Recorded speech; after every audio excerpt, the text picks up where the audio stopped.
Hola a todos, yo soy Edu Chida, y si has hecho clic en este video es porque probablemente te esperas que venga a decir por trillonésima vez el mismo cuento de que Daisuke Maya fue el primer creador de videojuegos indie de la historia, y que nunca hubo ni habrá un fenómeno similar a este en internet o en el mundo real.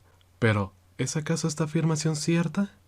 Ya que a mí en lo personal no me gusta repetir lo mismo que ha dicho todo el mundo, y menos si no es verdad. Aunque Cave Story sí es un videojuego bastante impresionante, y claro que ha motivado a muchísimas personas a crear sus propios videojuegos, la afirmación que fue el primer videojuego indie de la historia no es para nada correcta. Para empezar, dejemos en claro que un videojuego indie es aquel videojuego creado por una sola persona o por un grupo pequeño de personas, teniendo a su disposición un equipo bastante limitado. Esto lo quiero dejar en claro porque hoy en día he visto que esta palabra se ha distorsionado a tal nivel que la gente suele llamar indie a producciones que, a pesar de tener un equipo poco conocido, sí es bastante grande, además de contar con los suficientes recursos para costearse varias inversiones de alto valor. O incluso algo muchísimo más curioso, he visto a la gente llamar erróneamente indie a producciones que simplemente nacieron en internet y que originalmente estaban destinadas a ser visualizadas en una computadora, pero que luego por decisiones de marketing fueron porteadas a consolas o digamos ediciones físicas. Ya teniendo bien definido que es un videojuego indie, podemos comenzar a analizar cuáles fueron los primeros ejemplares que nacieron en la historia. Realmente los videojuegos indie son solo una rama de la programación independiente, una afición que empezó a ganar mucha fuerza a finales de los años 70 e inicios de los años 80, cuando la informática empezó a hacerse más accesible a personas comunes, y no solo limitarse a computadoras militares o de grandes instituciones. Y una de las razones por las cuales empezó a volverse más accesible el manejo de las computadoras y la creación de programas fue el lenguaje de programación BASIC. Este lenguaje de programación fue lanzado en el año de 1964 por el equipo de ingenieros conformado por John Jorgen Kemeny, Thomas Eugene Kurtz y Mary Kenneth Keller. Esto con el fin de simplificar la tarea de la programación y servir de alternativa a otros lenguajes más complejos como por ejemplo el ensamblador de 1949. Y vaya que este lenguaje facilitó la programación, ya que fue tan bueno y accesible que 20 años después, en 1984, lanzaría Nintendo el cartucho de Family Basic, el cual, en compañía de otros dos periféricos, un teclado y una grabadora de cintas, te permitía crear videojuegos. Y es debido a esta razón por la que en Japón esta consola se le conoce como la Family Computer, ya que Nintendo quería vender este aparato como si se tratara de una mini computadora relativamente potente pero con un precio muy accesible a todo público. Y teniendo en cuenta que esto técnicamente sí es una mini computadora, quizás sea esta una de las razones por las cuales tiempo después se lanzaría el Disk System. Pero creo que me estoy adelantando un poco, es decir, dije que el lenguaje BASIC fue lanzado en el 64 y me estoy saltando 20 años de historia. ¿Qué pasó en medio? Bueno, BASIC sí cumplió con su misión de lanzamiento, y al ir ganando popularidad, 6 años después de su lanzamiento apareció el fenómeno social de los bedroom coders, o programadores de recámara. Este fenómeno consistía en personas, generalmente jóvenes, los cuales adquirían computadoras personales y pasaban largas horas codificando toda clase de programas. Este fenómeno fue realmente prominente en lugares como Estados Unidos, Reino Unido y demás partes de Europa. Y un ejemplo destacable de los bedroom coders sería Nolan Bushnell, quien en compañía de Ted Dabney crearían en 1971 Computer Space, un clon del videojuego Space War. Y como un pequeño dato extra, Space Wars de 1962, Tennis for Two creado por William Higginbotham para ser usado en osciloscopios en 1958,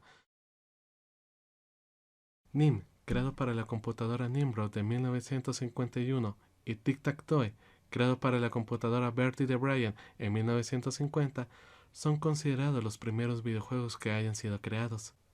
Pero volviendo a Nolan Bushnell y Ted Dabney, aunque Computer Space fue un fracaso comercial, esto no detuvo a ambos compañeros en seguir programando videojuegos. Y es por eso que en el año de 1972 decidieron fundar la legendaria empresa Atari, empresa que si eres fanático de los videojuegos ya debes de conocer su historia de altas y bajas.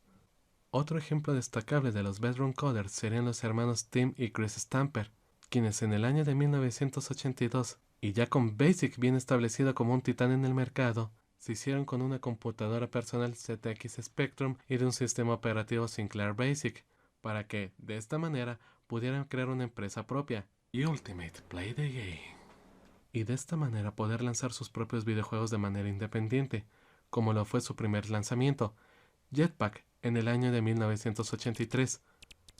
Psst, en el mismo año. Sí, no bromeo, así se llama el juego. Psst. Alienate, de 1985.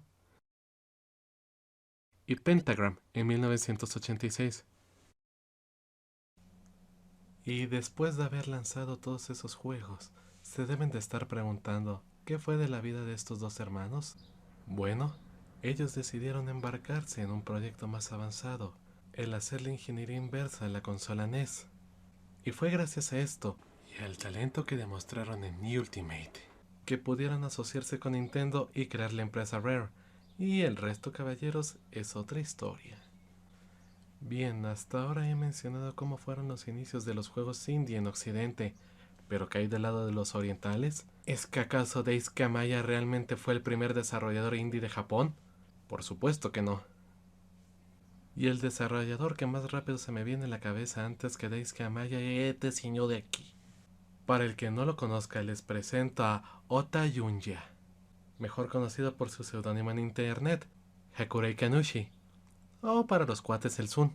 Sun es un desarrollador de videojuegos de origen japonés, nacido en el año de 1977 en Hakuba, en la prefectura de Nagano, el cual tuvo un contacto con los videojuegos desde una edad muy temprana, jugando videojuegos como los Game ⁇ Watch, y al empezar a crecer decidió jugar otros juegos, como por ejemplo Super Mario Bros., Street Fighter 2, entre otros, los cuales lo inspiraron a crear sus primeros videojuegos durante su época de estudiante de preparatoria. De hecho, el primer trabajo serio de programación desarrollado por Sun fue el desarrollar un clon de Puyo Puyo, juego que lamentablemente hoy en día es imposible de jugar. Al crecer Sun, él decidió asistir al Tokyo Denki University para estudiar una carrera especializada en la rama de las matemáticas en general. Y posiblemente gracias a esta carrera y sus posibles aplicaciones en programación, provocó que aumentara su amor por los videojuegos. Y fue en sus días de universitario donde creó su Magnus Opus, el primer videojuego de Toho, Highly Responsibility to Players, para el PC 9800 en el año de 1996. Y Sun, utilizando sus habilidades de clarividente, obviamente supo que este juego lo llevaría a la grandeza, y desde aquel entonces solo se dedicó a hacer juegos de Toho. ¡Ya quisiéramos! Esto lo menciono porque algo curioso que mucha gente pareciera no entender es que estos proyectos que tienen un éxito inmenso rara vez son previstos, o ya siquiera hecho por sus autores con esa mentalidad. Honestamente hablando, la gran mayoría de estos proyectos que se hacen grandes empiezan solo como un hobby, similar a lo que hizo Sun, ya que después de lanzar su primer juego de Toho y terminar su carrera universitaria, fue a solicitar empleo a Taito, donde les mostró el juego que había creado y fue aceptado para trabajar con ellos. Sun participó en la creación de grandes juegos como lo pueden ser Retro Strikers, Magic Pencil, The Quest for Color, Bunjijai, Graffiti Kingdom y Exit. Sin embargo, este tiempo que Sun estuvo trabajando en Taito no lo disfrutó del todo, y posiblemente como una forma de desahogo decidió empezar a trabajar en las secuelas de Toho, ya que este fue el proyecto donde más disfrutó el trabajar. En un principio los juegos de Toho eran comercializados en el evento de la Comiket, un evento semianual que se celebra en Tokio, donde los fanáticos pueden ir a mostrar y vender sus trabajos de fans, es decir, donde pueden ir a comercializar sus doujinshis. Doujinshis que pueden ser de todo tipo, The True Origin of, ya se saben el resto del chiste. Y en esta clase de eventos donde asiste una gran cantidad de fanáticos, uno pensaría que fue aquí cuando los juegos de Toho tuvieron un gran boom, ¿verdad? Pues no, de hecho esto le jugó en contra al pobre de Sun, ya que su juego empezó a perderse entre tantos y tantos trabajos de fans. Pero entonces, ¿cómo fue posible que Toho actualmente sea reconocida como una gran franquicia de renombre? Bueno, a mi forma de ver existen muchísimos factores que le jugaron a favor ahora a Sun. Uno de ellos fue su determinación, ya que constantemente lanzaba juegos en estos eventos. Incluso en este ejercicio de consistencia llegó a lanzar libros para enriquecer más la historia de su obra. Junto a esto, otro de los factores que le jugó a su favor a Sun fue el hecho que, además de ser programador y matemático, también era un gran compositor. Y la verdad es que uno de los elementos que más resalta de Touhou, además de su jugabilidad y su alta dificultad, es que desde un inicio contaban con una música bastante buena. Además, el éxito de Touhou creo que a mi forma de ver también dependió de dos puntos clave. El primero fue la masificación de los sistemas operativos de Microsoft después del Windows 95. Es decir, si en un principio BASIC ayudó a facilitar a la gente el entendimiento de las computadoras, ya Windows lo llevó a otro nivel. Y desde su sexta entrega fue que Touhou fue compatible con esta clase de sistemas de Windows. Y otro de los elementos que ayudó a la popularización de Touhou fue otro boom informático que se desarrolló en 2005, ya que en este año fue cuando muchísimas computadoras de todo el mundo es que empezaron a tener acceso a Internet de manera barata, además de tener una calidad y velocidad bastante aceptables. ¿Y qué fue lo primero que hizo la gente cuando se empezó a masificar este medio de comunicación?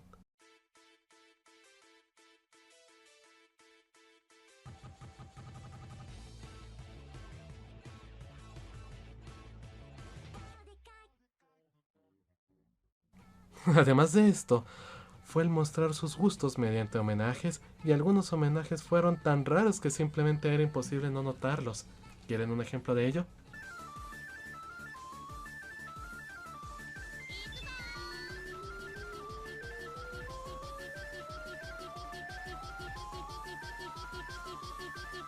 Así es, fue gracias al internet, a su fanaticada y a esta clase de trabajos bastante peculiares que es que Touhou empezó a ganar muchísima popularidad a nivel mundial. Ahora, visto lo visto, nos puede llegar la siguiente pregunta. ¿Por qué? ¿Por qué entonces Cave Story tiene tanto reconocimiento si no fue el primer videojuego indie ni en Oriente ni en Occidente? Para ello, debemos de analizar un poco la historia de su creador y de su desarrollo. Érase una vez un joven niño llamado Daisuke Amaya, conocido también con el seudónimo de Pixel, apodo que posiblemente se puso debido a su amor por este estilo de dibujo en los videojuegos. O porque seguramente en Cave Story es posible encontrarse al creador literalmente midiendo un píxel de largo y ancho, pero no nos adelantemos. Primero debemos hablar de su origen. Pixel nació el 29 de abril de 1977 en Japón. Él fue una persona como tú o como yo, el cual desde muy pequeño empezó a desarrollar un gusto por las computadoras. Esto debido a que él quería ser un trabajador de oficina y tener una vida tranquila cuando fuera adulto. Pero la computación no fue su única pasión. A él también le encantaba el arte del dibujo y la música, aunque él sabía perfectamente que no era muy talentoso si lo comparamos contra otros dibujantes.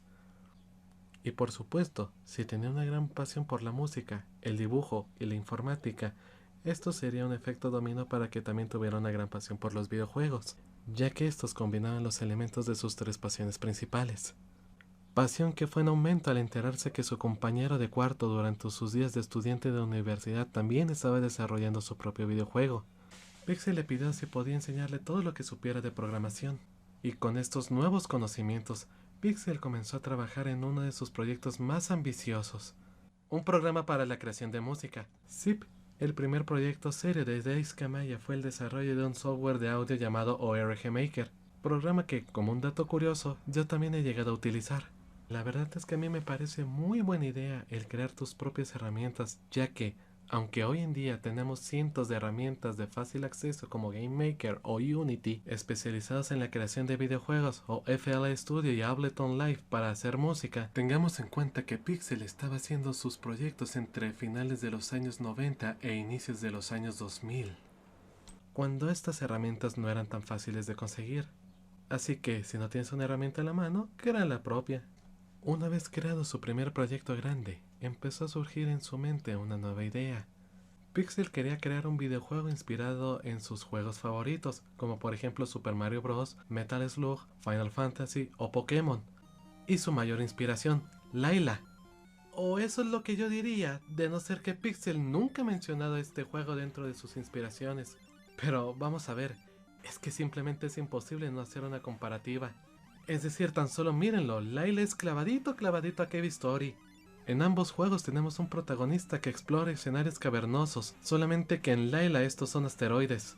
Además, en ambos juegos, llegado a un punto recibimos la ayuda de un aliado, y estas similitudes son incluso más presentes en la beta de Cave Story, ya que en el prototipo todas las armas tenían munición que se recargaba con ítems especiales del escenario, Así que, ¿qué está pasando aquí? Bueno, pues a mí se me ocurren dos teorías. La primera es que esto es simplemente una coincidencia.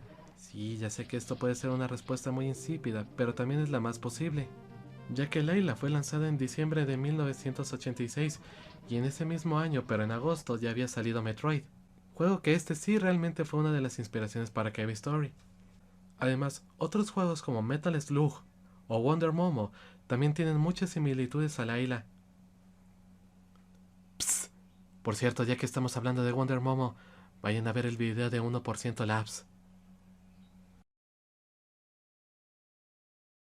Y no porque se parezcan quiere decir que estén inspirados mutuamente, pero de cierta forma sí hacen que estén conectados. Ya saben lo que dicen, todo está conectado en esta vida, aunque sea por casualidades como esta.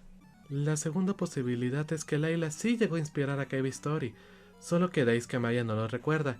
¿Qué quiero decir con esto? Creo que se entiende mejor con este ejemplo. ¿Alguna vez les ha pasado que miran una película que les gusta mucho, pero que por desgracia no pueden recordar su nombre? Quizás este sea el caso de Cave Story. Es decir, si te digo videojuego de cavernas con estética de pixeles, pistolas y power-ups, se me ocurren como mínimo 4 opciones.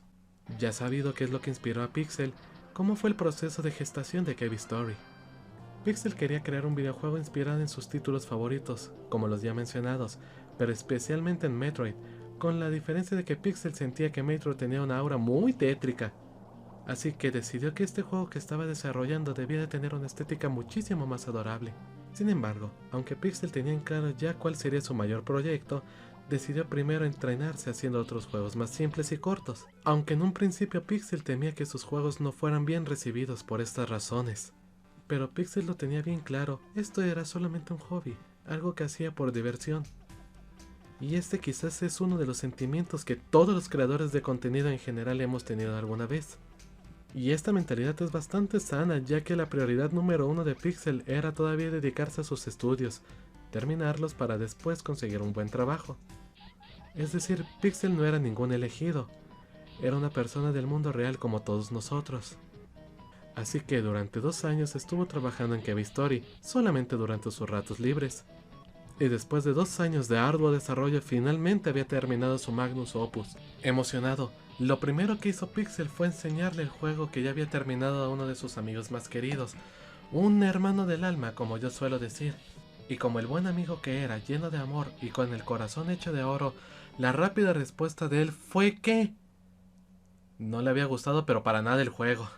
La plática que tuvo ese día con su amigo se resumió simplemente en escuchar todo lo que estaba mal con este juego. Comprensiblemente, Pixel estaba destrozado después de oír esto, es decir, un juego que le había dedicado muchísimo amor, muchísimo tiempo y lo más importante, 2 años de su vida, no fue del agrado de una de las personas más importantes para él. Y aunque lo reconozco, en un principio Cave Story sí tenía muchísimas ideas extrañas, pero aún así este era un proyecto muy importante para Pixel. Sin embargo, al ser Cave Story un proyecto tan importante para Pixel, renació como el ave fénix. Sabía que su proyecto primero debía de morir para renacer de las cenizas. Con mucho dolor, Pixel decidió empezar desde cero el desarrollo de Cave Story. Sin embargo, esta vez aprendiendo de los errores que su amigo le señaló. Como por ejemplo, en un principio Pixel quería que hubiera muchísimos personajes jugables, idea que irónicamente tiempo después terminaría siendo reflejada en la versión de Switch de Cave Story, porque Pixel nunca tira nada. Pero bueno, volviendo a la versión original de Cave Story, Pixel decidió cambiar la historia para que se concentrara únicamente en las aventuras de su amnésico protagonista. Y al carecer de todo recuerdo, Pixel utilizó esto en su favor para que todo fuera nuevo tanto para el protagonista como para el jugador. Sin embargo, lo único que no cambió fue su forma de trabajo, es decir, él seguiría trabajando completamente solo, además de solamente dedicarse a Cave Story en sus ratos libres. Decisión que mantuvo porque durante el tiempo que estaba en desarrollo su gran obra, Pixel había terminado sus estudios y ahora más que nunca necesitaba un trabajo, es decir, una fuente de ingresos constantes. Incluso se la pensó en trabajar en empresas desarrolladoras de videojuegos. Sin embargo, él decidió que esto seguiría siendo un hobby para él. Y otra decisión que mantuvo fue el seguir desarrollando proyectos pequeños mientras se concentraba en su Magnus Opus. Además, Pixel confesó que en aquellos días le gustaba fantasear simplemente con la idea de crear algo en lugar de ponerse a hacerlo realmente. Y aunque no lo crean, esta forma de trabajo increíblemente jugó a su favor, ya que nunca desatendió sus verdaderas obligaciones. Y aunque esta forma de trabajo fue en extremo lenta, ya que ahora tardó 5 años en terminar esta nueva versión de Cave Story, él se sentía increíblemente orgulloso por el resultado final. Se sentía tan feliz que decidió ofrecer este juego como un freeware, es decir, literalmente regaló su proyecto al mundo. Y muy posiblemente fue gracias a esto que Cave Story cosechó una gran popularidad. Es decir, el juego de Pixel era legítimamente bueno, y que estuviera al alcance de todos con una computadora era impresionante. Nadie esperaría que algo así de bueno fuera gratis, y fue de esta manera que un positivo efecto bola de nieve comenzó.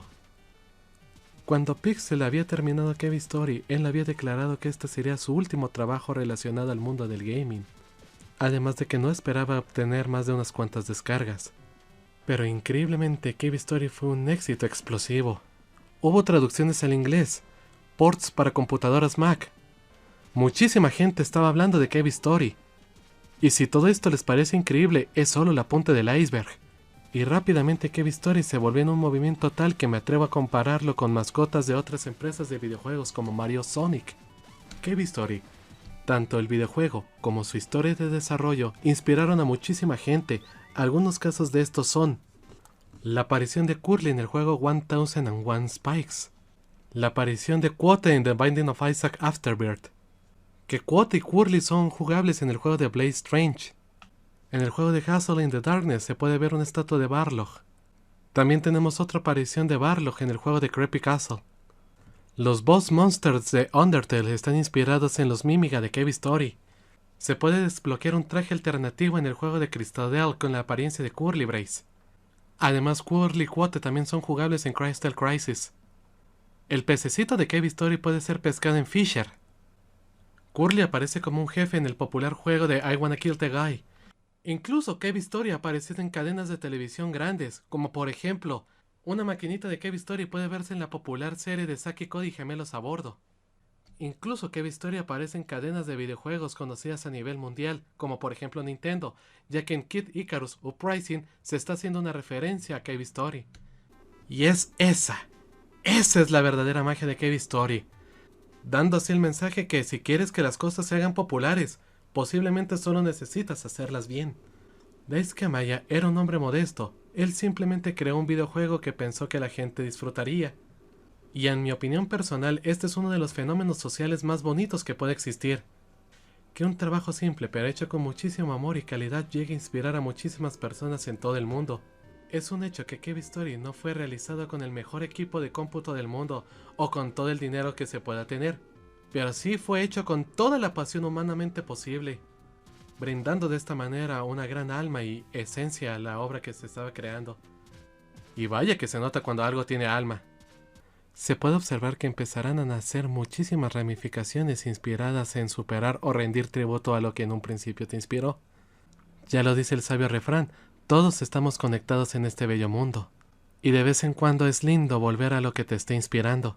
¿Por qué estoy cerrando el video de esta manera? Bueno, si has sido inteligente, posiblemente te habrás dado cuenta que no solamente estoy hablando de la inspiración de Cave Story en la historia de los videojuegos, sino que también todo el video he estado haciendo referencia a cierto usuario de internet que posiblemente más de uno ya sepa de quién estoy hablando y que también haya inspirado a muchísima gente a hacer esta clase de videos o seguir con los suyos. Usuario que, aunque se podría decir se encuentra retirado de este negocio, logró inspirar a muchísimas nuevas generaciones, es decir, creó sus propias ramificaciones. Así que, resumiendo, Cave Story es una maravilla, es lo que he tratado de decir todo este video. Id a ver los videos de Blue Balloon Fighter y Galvancito 1 en este canal para entender estas referencias.